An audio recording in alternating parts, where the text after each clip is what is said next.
précurseur du Seigneur qui a grandi le jour des reconnaissance à la venue du Christ, messager du salut de l'amour espérance. Frères et sœurs, bonjour. Nous sommes au monastère Saint-Jean-Baptiste de Kerguilaï au Sénégal. À l'occasion de la fête de la Nativité de Saint Jean-Baptiste, précurseur du Seigneur et patron de ce monastère. Nous avons ici 3 moniales pour un temps de partage. Mère Blandine Marie, supérieure de la communauté. Sœur Stella et Sœur Paul Bénédicte. Bonjour, Mère Blandine. Bonjour Hélène. Bonjour, c'est Sœur Stella. Bonjour Hélène. Bonjour, Sœur Paul Bénédicte. Bonjour Hélène. Je souhaite à chacune la bienvenue pour ce temps de partage. Merci. Merci. Mes sœurs, comment le Bénédictus, ce chant d'action de grâce de Zacharie, à la naissance de son fils Jean-Baptiste, résonne-t-il dans votre vie au quotidien? Mère Blandine, à vous?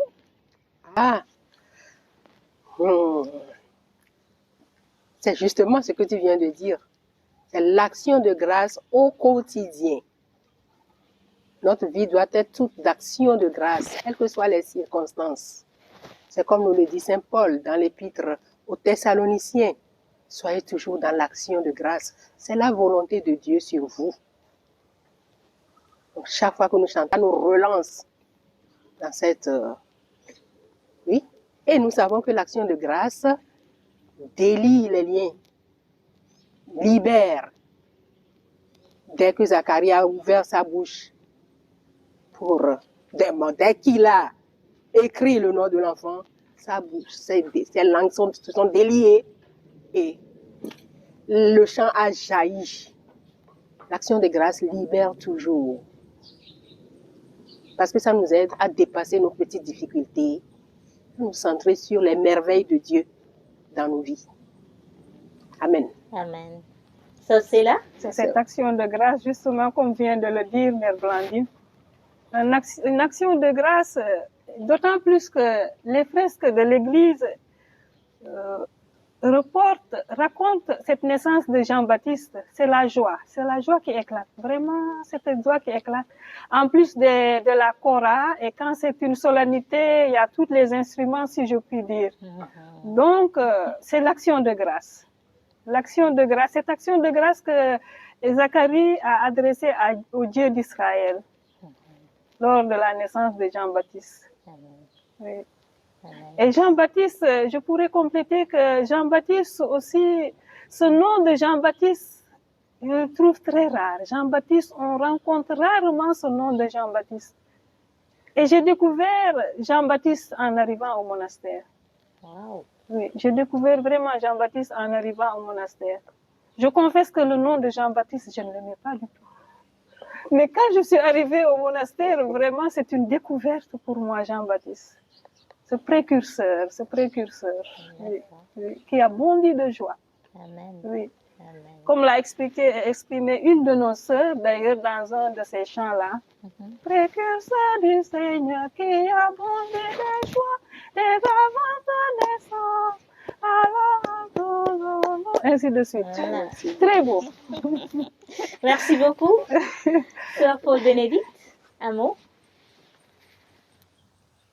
Chaque matin, à l'office des laudes, nous avons une joie profonde de chanter le Benedictus. Ce beau cantique d'action de grâce de Zacharie, inspiré par l'Esprit Saint à la naissance de son fils Jean-Baptiste. Et comme vient de le dire Mère Blandine, ce chant en fait nous met en marche au quotidien. Alors chaque matin, nous avons la joie de chanter, une joie profonde de chanter ce Benedictus. Il nous met vraiment en marche. Et je dirais, je vais ajouter en disant qu'il contribue aussi qui contribue à nourrir notre vie spirituelle. Il contribue vraiment à nourrir notre vie spirituelle. Et c'est comme un élan, voilà, ça nous met en marche. Voilà. Et je dirais aussi que c'est comme un antidote aux difficultés que nous rencontrons. Voilà. Et j'ajouterais que le Benedictus, en fait, décrit la libération du mal. Et quand je chante le Benedictus, je pense aussitôt au Notre Père. Ne nous soumets pas à la tentation, mais délivre-nous du mal. Et je pense aussi au premier chapitre de l'évangile de Saint Luc, qui m'a toujours permis de mieux comprendre ce Benedictus. C'est vraiment tout un ensemble. Et pour moi, le Benedictus, tout me parle dans ce Benedictus. Exactement. Tout me parle. Dieu vient visiter son peuple. Tout me Il parle. le fait encore aujourd'hui. Donc c'est le résumé. Voilà. Tout me parle dans ce Benedictus. Et peu à peu, je veux dire, de jour en jour, les années défilant, nous découvrons en fait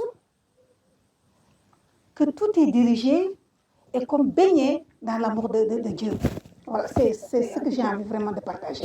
L'amour du cœur de notre Dieu vient nous visiter. Voilà, dit le texte clairement. Amen. Voilà. On ne peut pas tout dire, hein, ça déborde. Ça déborde. Le Benedictus, c'est vraiment une richesse. On ne peut pas finir d'en parler. Voilà. Amen. Mes sœurs, que pensez-vous du mutisme de Zacharie après sa vision au temple? Le mutisme de Zacharie, c'est clairement dit par l'ange. Hein. Il a dit, tu n'as pas cru. Donc c'était clair. Hein. L'ange a carrément, en s'adressant à Zacharie, il a carrément dit, tu n'as pas cru. C'est clair. Par conséquent, Zacharie a été réduit au silence. Mais je dirais que ce silence est fécond. Parce qu'il a permis à Zacharie de cheminer intérieurement et justement de laisser donc les paroles de l'ange faire son chemin en lui intérieurement. Et on a vu que justement à la naissance de l'enfant, je veux dire, la gloire de Dieu s'est manifestée. Et dans ce même chapitre de Saint Luc, on nous dit que rempli de l'Esprit Saint, qu'est-ce qui s'est passé? Zacharie a prophétisé. Béni soit le Seigneur, le Dieu d'Israël, qui visite et rachète son peuple. Et il y a toutes les belles paroles qui suivent du Benedictus. Et c'est vraiment pour nous une libération. C'est une libération. Bon, c'est vrai que Zacharie a douté. Il a demandé clairement à quel signe vais-je reconnaître que. Si nous prenons un peu l'exemple de Marie, elle n'a pas dit la même chose. Elle a posé une question, mais c'est pas. La chose se fera, mais comment? Et Abraham avait quand même posé un peu la même question que Zacharie. Comment reconnaîtrai-je que cela arrivera? Et Zacharie, lui, il a continué en disant, je suis vieux, ma femme aussi. Le doute il était réellement. Donc son mutisme, c'est un peu l'épreuve que le Seigneur lui a, par laquelle le Seigneur l'a fait passer, avant de lui donner la merveille qu'il promettait. Oui. Oui. Si on vient de l'exprimer les deux sœurs, je les rejoins. Et en même temps, je me dis, ce mutisme de Zacharie, en fait, le préparer à ce cantique qu'il a chanté, qu'il a pu chanter après. Oui. Ça l'a fait revenir en lui-même pour lui faire exprimer cette action de grâce. Oui. Pour pouvoir sortir quelque chose de très beau de sa bouche qui était muette. Il a pu sortir autre chose. Lui-même, il est devenu le signe, quoi. Oui, le signe.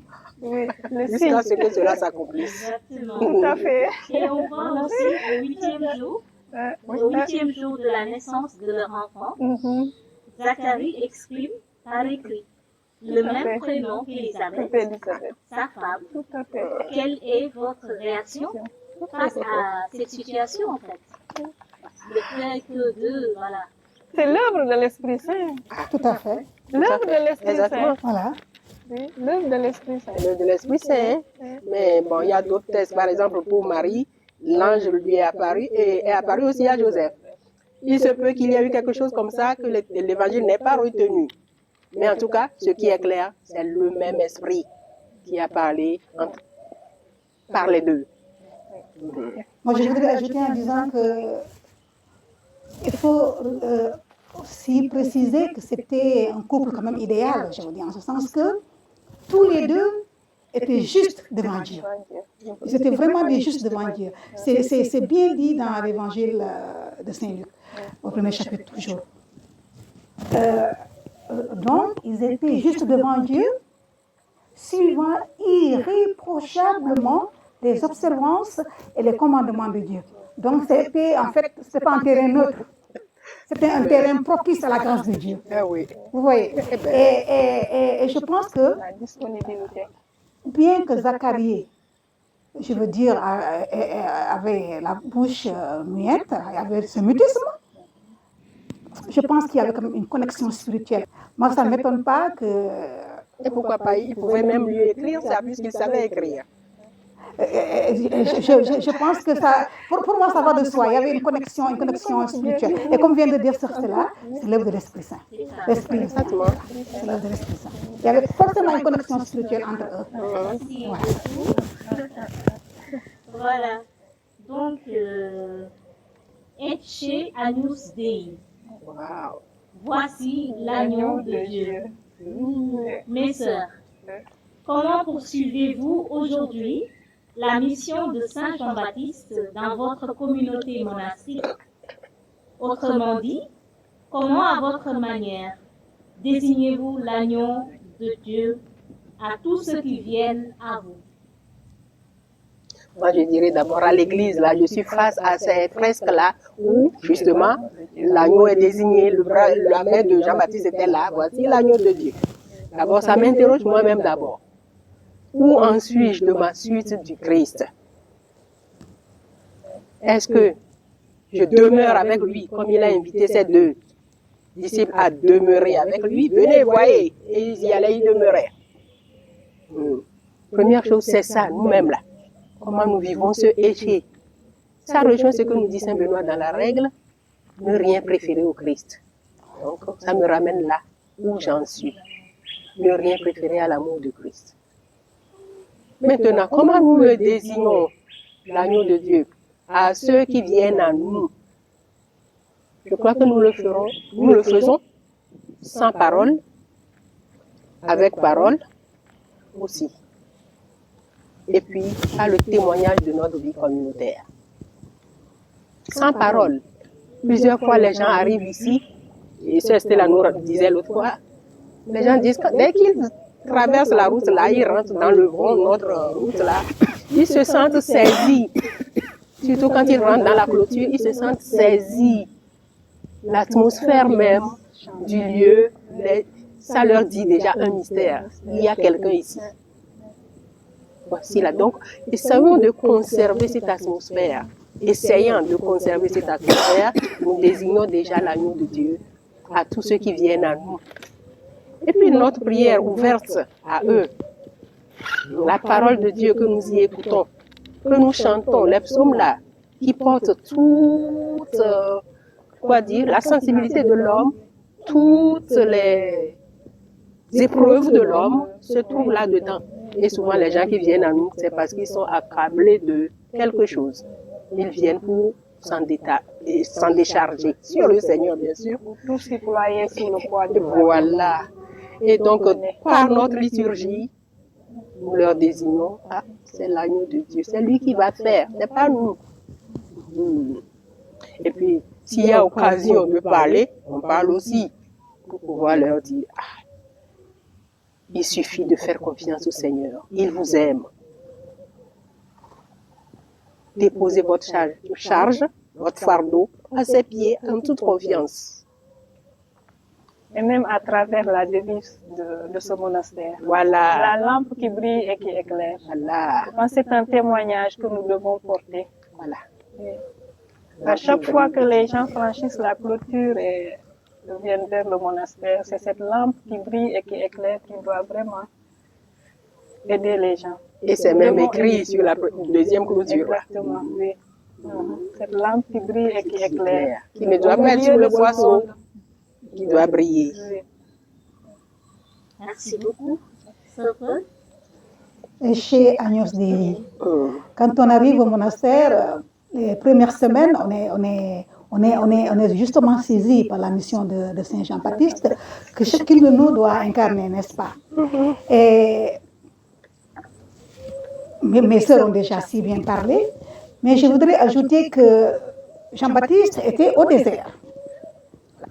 Et nous, aujourd'hui, notre désert, c'est le monastère. Les gens allaient à Saint-Jean-Baptiste. Aujourd'hui, les gens viennent à nous. Alors, quand les gens viennent à nous, notre premier souci, c'est de les désigner Jésus.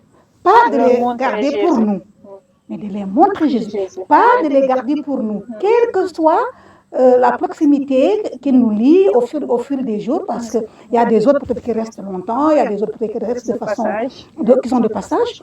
On n'a pas le droit d'en faire notre propriété. Non. Notre première réaction, c'est justement de les montrer Jésus. Toute notre mission doit converger vers ça. Voilà. Et c'est vrai que nous faisons beaucoup de choses au jour d'aujourd'hui dans le monastère, hein, à travers les charges inspirées par l'Esprit Saint, parce que l'Esprit aussi est à l'œuvre, hein, je veux dire, au fil des années.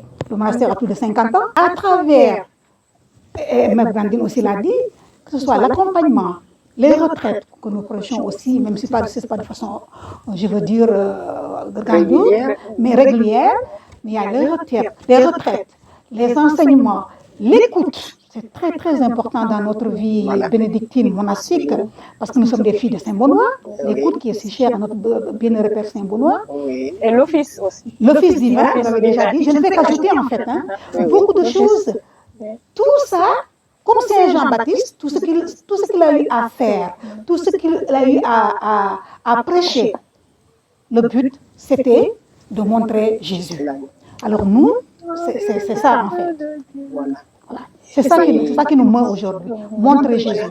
Et je pense que c'est la mission la plus noble dans l'Église. Voilà. Et les hôtelières sont là aussi pour écouter. En plus d'elles, on a quand même nommé encore une pour l'écoute. Même à la porterie, n'importe qui peut venir dire, je voudrais parler à une. Et on appelle cette sœur-là. L'écoute, c'est très important. Et j'avais dit aussi que notre vie communautaire doit désigner l'agneau, le Christ.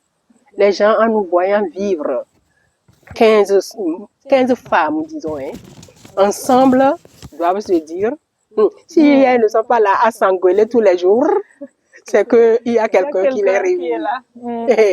Donc la paix qui doit rayonner. Nous-mêmes, nous savons quand même qu'il y a des petits côtés, mais quand même, les gens voient cette paix-là quand même en nous. Et ça les... Oui, ça les invite, ça les interpelle beaucoup. Oui. Et donc la vie communautaire, comme signe de paix, d'unité et de paix. Cette paix que nous voulons pour le monde, nous essayons à notre manière, à notre mesure, de la réaliser entre nous. Et ça, par ce moyen déjà, nous réalisons, comme elle l'avait dit, notre devise, la lampe qui brille et qui éclaire. Et souvent, bon, le Seigneur se plaît à nous faire goûter la joie de l'exaucement. Des gens qui arrivent ici accablés, et qui, 3 jours après, on les voit comme revivre. Et ils débordent eux-mêmes d'actions de grâce et de joie. Et ça nous encourage. Ça nous encourage à aller de l'avant, à être fidèles à notre vocation. Et dans ce sens-là, le Benedictus, comme aussi le Magnificat, devient vraiment, prennent tout leur sens dans notre vie d'action de grâce, de libération personnelle, nous-mêmes, et pour les gens qui les gens qui viennent viennent vers à nous. Nous croyons profondément à la fécondité de notre vie monastique cloîtrée. Nous croyons à cette fécondité pour nous-mêmes, pour nos familles, pour le monde entier et surtout pour l'Église de Jésus-Christ. Voilà, c'est ça, c'est très très important. Nous ne sommes pas là pour être là en fait, c'est parce que nous sommes envoyés en mission par l'Église aussi, suite à un appel de Christ. Et nous croyons à cette fécondité. Bien, on a une vie cloîtrée. Voilà. Oui. Eh oui, à nous-mêmes d'y croire. Nous y croyons profondément à la fécondité de notre vie monastique cloîtrée. C'est par là, en fait, que mes sœurs, je vous demanderai le mot de la fin pour chacune de vous. Moi, je voudrais répondre en disant que le mot de la fin pour moi, c'est aussi la fin du Benedictus. Pour conduire nos pas au chemin de la paix. Le Seigneur conduit les pas de l'humanité vers la paix. Voilà qui est merveilleux. Et ça me fait penser à notre bienheureux Père Saint-Benoît. Cette paix bénédictine qui lui est si chère. Et que notre devise, c'est la devise de la vie bénédictine monastique, que vivent les moines et les moniales depuis des siècles et des siècles. Et j'ajouterais aussi que la paix, vraiment, c'est la plénitude de la vie, pour moi. C'est la plénitude de la vie. Et je dirais que la paix, c'est le don par excellence. C'est le don par excellence de l'ère messianique. Je pense à Isaïe 9, au chapitre 9. Je pense au prophète aussi Michée, au chapitre 5. Et je pense aussi à notre bien-aimé Jésus-Christ, après sa résurrection, au milieu de ses disciples, qu'est-ce qu'il dit? Parce que vobiscum, à nous aujourd'hui aussi, et à chacun de vous tous, je dis, pax vobiscum de la part de Jésus-Christ, notre Seigneur et notre Dieu. Amen. Amen. Est-ce qu'il faut ajouter encore quelque chose? C'est ça. Je dirais simplement l'amour du cœur de notre Dieu vient nous visiter au quotidien. Amen. Oui. Qui que nous soyons, où que nous soyons, Il est toujours là. l'amour du cœur de notre Dieu vient nous visiter. Amen. Sur cela. Je n'ai rien à ajouter dans tout ce qui vient de dire. Sinon, j'étais pour dire qu'il y a une phrase aussi, elle disait c'est la fin du Benedictus, mais moi c'est cette phrase-là. Tu marcheras devant la face du Seigneur et tu lui prépareras ses chemins. Eh oui. C'est beau. C'est notre devoir. Dans Eh ce oui. monastère. Eh oui, être lumière, c'est aussi ça. Hein? Marcher devant la face du peuple de Dieu, ils ont le droit de nous demander, mais veilleur, où en est la nuit? Oui, tout à fait. Donc, ce n'est pas le moment de dormir. Bon, il y a le chant qui dit, je dors, mais mon cœur veille. Le cœur veille. C'est ça, mes sœurs. En tout cas, merci beaucoup. Voilà. Merci pour ce temps de partage. Et bonne fête à toute la communauté des moniales bénédictines de l'abbaye Saint-Jean-Baptiste de Kerguilaï au Sénégal. Merci. Nous Merci transmettons à toutes. Voilà. Merci à vous. Bonne fête aussi à toutes les personnes et communautés Qui sont sous qui le sont patronage. tous sous le patronage de Saint Jean-Baptiste. Au revoir, frères et sœurs, et à bientôt pour un autre temps de partage avec les moniales bénédictines de Kerguilaï au Sénégal. La paix et la joie du Seigneur à vous tous.